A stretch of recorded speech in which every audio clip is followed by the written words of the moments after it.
समाज को एक नियारा वार्ता दोकानी को विदाय संबर्धना। आपण कार्य करुछंती माने ताहा दिने समाप्त मध्य हेबो। कार्य अछि माने अवसर मध्य निश्चित अछि।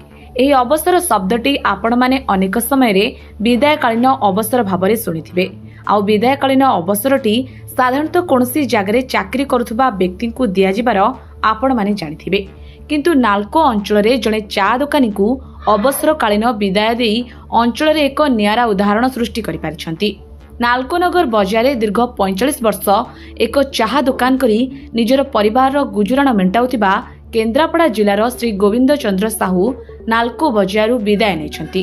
दीर्घ 45 वर्ष धरी नालकोनगर व्यवसायी एवं कांडसर ग्रामवासी सहित एक सुसंपर्क रखिथिबारु तांकर एही विदाय संबर्धना सभारे उत्तरीय एवं पुष्पगुच्छ एवं केक काटी संबर्धना करा जायतिला।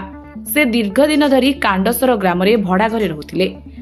तेबे एही संबर्धना समय रे आईनजीवी श्री सुशांत कुमार मिश्र, कांडसर ग्राम पंचायत पूर्वतन सरपंच श्री विष्णु चरण बेहरा, जय जगन्नाथ स्वेच्छासेवी अनुष्ठान सभापति श्री अनंत कुमार बारिक, अजय साहू, सुशांत साहू, सनातन नायक, क्षितिश बारिक, बंशीधर प्रधान, सुब्रत विश्वाल, सनातन प्रधान, दयानिधि मुदुली, महालक्ष्मी बजार पूजा कमिटीर सभापति श्री किशोर शतपथी, बजार कमिटी सदस्य क्षीरोद बेहरा, भगवान स्वाई, सुब्रत विश्वाल, बुबू राउत, अभय विश्वाल, रामचंद्र साहू समेत बहु व्यवसायी उपस्थित थिले। अनुगुलु Niharanjan Pattanayak report, dreams radio news.